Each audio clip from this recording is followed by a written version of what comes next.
Энэ одоо үлгэрийн орон шиг харагдчихэв юм. Чи амьдэрдэг ингээд монг хүмүүс чинь монгол хүмүүс шүү дээ. Монголоос гаралтай хүмүүс шүү дээ. Тийм үүст чаар харагдаад байгаа юм байна. 2 сарын хугацаанд Азийн 5 улсаар ганцаараа аялсан аяллаас оваалцъя.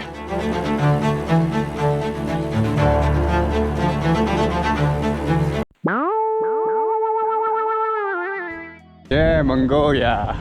Ulaanbaatar, huh? Oh yeah, Ulaanbaatar. I just smelled weed. Is there anyone smoking weed? I don't understand. Oh, okay, never mind. You speak English grammar, I don't understand. Yeah. Okay. I speak English, no grammar, no grammar. За хүрээд ирсэн 150 мянга гэдэг юм байна шүү. Ticket. Thank you sir. За cat wheel гээд эхэлж байгаа юм да. Одоо энэ ч байдаг бараа бүтээгдэхүүнүүдийг бүгднгийн гараар урлсан гэдэг заяа. Гэхдээ яг бодит байдал дээр бүгд үйлдвэрийн аргаар л үйлдвэрлэгдсэн зүгээр л зах зээлийн бүтээгдэхүүнүүд байдаг гэж байгаа. За танил чимээ сонсдод гэсэн шүү. Энэ одоо үлгэрийн орон шиг харагдчихэв юм. Ороход 10 мянга гинэ. Орж сонирхно. 10,000 right? Sorry, 10,000 down, one person. Is this your family's house? Yeah, family house. Okay. Thank you. За 10 мянгаыг нөгөө ямар тааж орчлоо. Энэ family's house гэж байгаа байхгүй юу? Тэгтээ шал худлаад I know худлаа гэдгийг мэдж байгаа. Ягаад гэвэл энэ хот чинь 100% зохиомжлоор байгуулсан хот байхгүй. Ер нь бол яг айгүй олон 100 жилийн өмнө яг нон хүмүүс амьдарч ирсний хувьд бол амьдарч ирсэн. Тэгтээ тэрний уул мөр нь бол бараг байхгүй. Яг хоо зүгээр сапад зориулж ийм зохиомл хот ер нь бол бий болгосон. Тийм болохоор энэ ч гэсэн ер нь зохиомл хиймлэр хийсэн гэсэн үг. Бүх моднууд нь үйлдвэрийн аргаар гарсан моднууд гэж байгаа байхгүй. За тэгээ орсон нэрхье.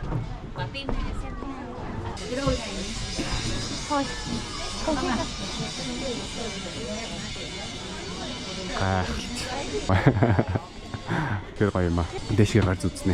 Тахта байна. Йоо. Тэгээ энэ хотыг чинь Францчууд явсны дараа Француудын нэрлсэн нэрээр нь үлдээсэн гэж байгаа байхгүй юу. Тэгээ ер нь бол 100% жуулчдад зориулж барьсан тийм хот юм байлээ. Тэгээ энэ хотын нөгөө нэг монг хүмүүс гэдэг байгаа шүү дээ. Очин одоо энэ ч амьдардаг байсан монг саатны хүмүүс яг ямар хүмүүс байдаг вэ гэхээр одоо зүүн өмнөд Азийн нүүдэлчин хүмүүс байдаг гэсэн гэж байгаа байхгүй. Хятадын өмнөд бүсээс ийшээгээ энэ уулнууд руу нүүж ирсэн шалтгаан нь болохоор дайн ч юм уу те элдөө дарамт шахалтаас болоод эсвэл газрын маргаанаас болоод ийшээгээ нүүдэлж ирсэн. Тэгээд зарим их сургуульч дээр энэ ч амьдардаг ингээд монг хүмүүс чинь монгол хүмүүс дээ Монголоос гаралтай хүмүүс дээ гэсэн тийм мэдээлэлүүд айгүй их байдаг юм байлээ. Гэхдээ эрдэм шинжилгээний ажил бидрээр тиймгүй судалгаа дүгнэгдсэн зүйл бол байхгүй. Тэгэхээр ерөнхийдөө зүгээр одоо фэнтези гэж ярьдэн шүү дээ. Зүгээр л зарим тэгж ярихыг хүссэн хүмүүс одоо жишээ нь туркууд одоо Чингис хаан ч манайх эдэргээл ярьдэн шүү дээ. Тэрнтэй адилхан ч юм уу те. Ер нь бол Монгол угсаатангууд гэж өөрсдөө ярих тохиолдол бас их байт юм билээ. Ерөнхийдөө их хвшлийн хятадаас нүүдэлж орж ирсэн. Тэгээд Вьетнамын газар нутаг дээр амьдарч ер нь бол бүл хүмүүс байсан байгаа. Тэгээд байгаль нь бол үнэхээр гайхалтай юм. Аялал жуулчлал зориулж бизнес болгоцсон болохоор илүү тийм жоохон давс нэмсэн гэдэг шиг уцнууд нь бол угаасаа too much илүү болгоцсон тохиолдлууд бол байдаг гэж байгаа байхгүй. Гэхдээ ерөнхийн нэг ийм багцаа бол монг хүмүүс бол байсан гэдэг юм лээ. Ийм гайхалтай гой байгальд яг энэ чинь амьдардаг гэсэн гэж боддоо зүгээр л тийм монг хүмүүс амьдарч байсан. Тэр хүмүүсийн соёл нь ийм байсан. За окей хэдүүл энэ дээр аваачаад ийм барилгууд бариад ийм гой байгал дээр наваачаад аялал жуулчлалын амар том бизнес хийчихгээд Вьетнамч сэтгсэн л байгаа юм л да. Тэгээд одоо тэр нь ер нь бол Сапа бол Вьетнамын хамгийн том аялал жуулчлалын бүс. Вьетнамын Швейцар гэж яригддаг. Аль талдаа нөгөө вин-вин гэдэг шиг Вьетнамчууд ч айгүй гоё ашигаа олж ин хүмүүс ч гэсэн үнэхээр гоё нүдэ байсгсан гоё юм үзэж хард юм байна. Бөө жижигхэн ялаанууд явж байна. Ингиж будаад хариалдаг гэсэн байгаа байхгүй юу? Гэтэ би ийм газар очино. Бүр илүү гоё юм очино. Үнэхээр гоё юм аа. Гаш нөгөөдрөөс миний очих Fancy Pan гэдэг том уул заяа. Одоо энд харагдаж байна. Айгуу том болоогаа. Далайн төснөөс дээш 3100 метрт байдаг заяа. За доошлно. Жохон зураг мөрөг дараа гэж бодсон чинь. Нэг нэтгэг авах гэж ирээд нэтгэг авахын холноос бас айхтар өнөртэй ш. Энэ нөгөө нэг Монг гэдэгтнийх нь болцсохгүй юу? Ормоор нунддаг орн нэг иймэрхүү байсан шүү л гэж. Тэс юм шиг байна. Энд нэг матрас тавиад амтарч янз юм шиг. Матрас биш нэг гооц тавиад л. Тийм ээ. Энд чинь ингээд саянаас нэг юм шатаагаад байгаа юм да. Мод шатаагаад байгаа шүү. Модны шатсан өнгөрлөж байгаа юм да. Harry Potter-ийн vibe өгöd байгааз. Зэ цаашлах замдаа болцгоо. No thank you. Мөнтэйг адилхан ганцаараа л аялж байгаа шүү. Вьетнамчууд өөрсдөө Cat гэдэг лөө. Cat нь болохоор Францчууд юу гэсэн нэр юм бэ лээ. Лабтай юм шүү дээ. Гэтэ энэ одоо юу гэж гэдэггүй ямар юу. Таксигаа үлэг байж байгаа байхгүй. Тэгсэн чинь нэг юм нэхмэл зардаг их над дээр ирчингууд надад юу санал болгосон гэж. Харш гэдэг байхгүй юу? Амар нууцаар ингэ шивнэл харш гэдэг. Харш гэж юу юм бэ гэж асуусан чинь. Үе гинэ. Өвс надад санал болгож байгаа байхгүй юу? Тэгчингууд ингэ цүнхнээсээ бүр ингэ мухраас нэг жижигхэн нэг юм өвс гараад ирчингуудаа 800 мянга дав гэд. Хөө яах би угаасаа хямдхан байсан сонирхгүй нааш дэлгэж амар үнэтэй юм. Окей 500 мянга гэ. Тэгээ би окей яах би уучлаарай ингэ би явлаа гэд сонирхоогүй байхгүй юу? Тэгсэн чи сүүлдээ их чи ингээ баг багаар үнэ буулгаал байгаа байхгүй. Чи хамгийн сүүлд нь намайг хідээр авах гэсэн гэж. 150 мянгаар авах гэсэн. 800 мянгаас 150 мянган төгрөг. Би баг хэрвээ үнэхээр авдаг хүн байсан бол баг 100 мянгад авахаар байсан ш. Би тийм өөст чаар харагдаад байгаа юм байна. Хууль босч шүү дээ Вьетнамд. Гэхдээ үнэхээр л нэрээ дээр үе их мэт. Интерестэй юм аа. Чулуун молыг харал. Гоё юм аа.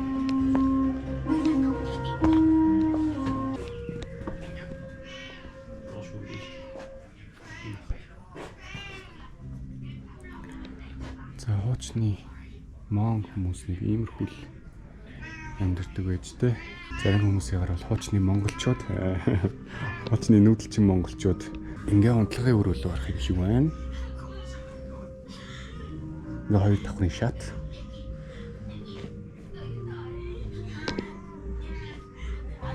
Тэгээ энэ шавар мааврыг бол нэр яг л шар шавар шиг гэж тий. Магадгүй угаасаа шар шавар хаа.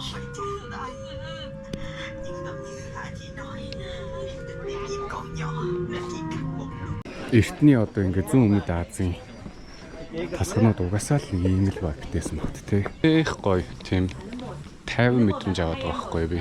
Аюу гоё агаартай заяа. Тэгэл ингээл гоё чиг үнэртэл ийм их модон дунд мод ургамал ус ийм нөхцөлд ийм сайхан агаартай байхгүй гэд яах вэ?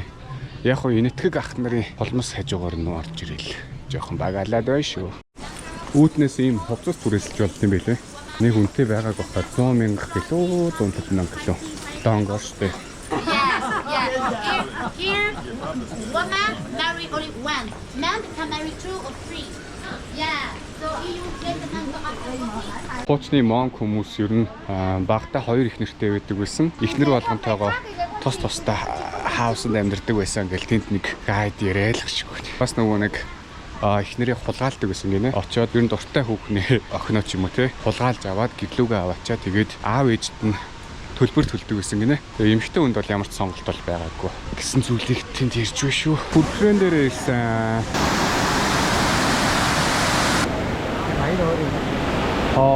Энэ хэсгийг ардаа. Гоё юм аа.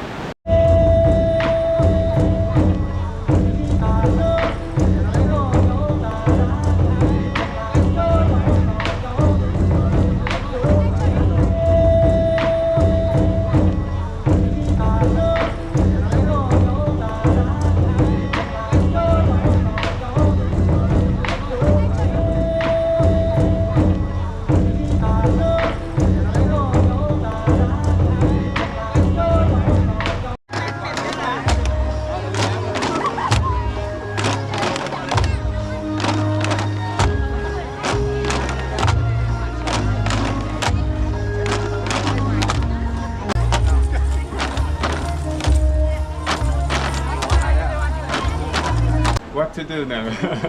I can make okay? And put it on. За, Вьетнамын аюул алдартай кофе заяа. Өндөгтэй кофе. Өндгийг ямар ч тач өөрөө доор нь дөрвсөн сүүл шүү. Эсвэл крем юм болов. Крем хийгээд, тэгээд кофе хийгээд, өндөг, дээрэс нь жоохон галаар борлуулаад тэгээд Вьетнамын өндөгтэй кофе бий болд юм байна да.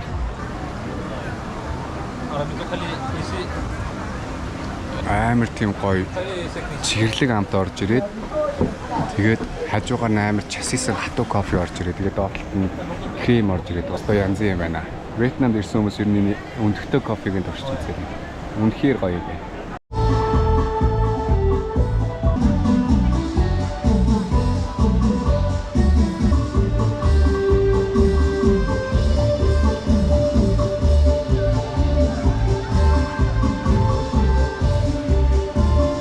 За ерөнхийдөө харанхуй болох гэж байна. Буцсан дээр хаа.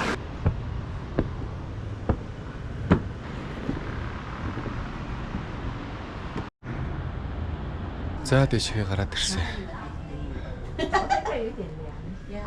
Хаана онохоо шийдээд тэгээд таксигаа дуудъя да. Таксигаа чигчтэй мотоциклаа дуудаа. Тэгээд трипер захиалсан буудлын дээр ревю үлдээгээд ингээд 70 центтэй түүцхүүц coin цуглуул яваад байгаа байхгүй вэ? Coin цуглуулаад тэгээ энийгээ цуглуулж байгаа сүлт нь арай жоохон үнэтэй буудлын өдр дээр ч юм ашиглаж байгаа. Тэр ер нь бол хамаагүй ашигтай л та. Трипер захиалж байгаа л үгүйс ревю үлдээгээд coin цуглуулж лээсэн дээр л те. Мэдгүй хүмүүс нь андч илгуусан буудлууд дээр ингээд ревю үлдээгээд байдаг.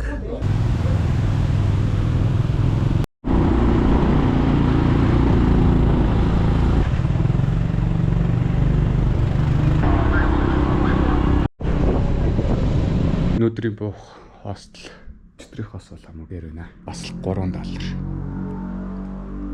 Ийм гудамжны хоол гэх юм уу.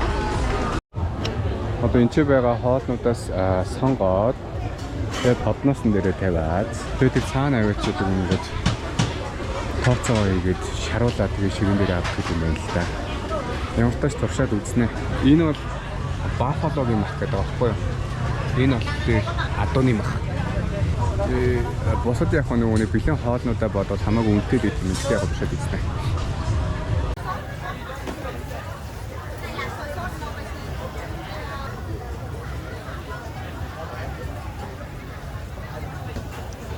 За миний авсан юмнууд chicken swing, үхрий махтай мөг, навчаар ороос үхрий мах, тэгээд мөг. За энийг авч үзнэ гэхэд. За басаад эвгүй байх шүү.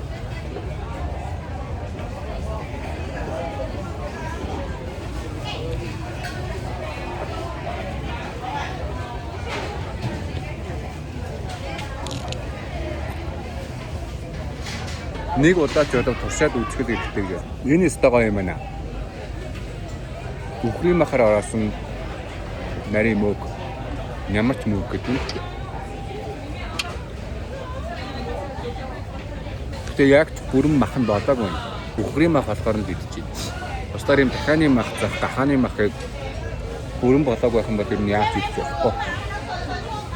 Маш аюултай. За идэ дууссан байт юм аа.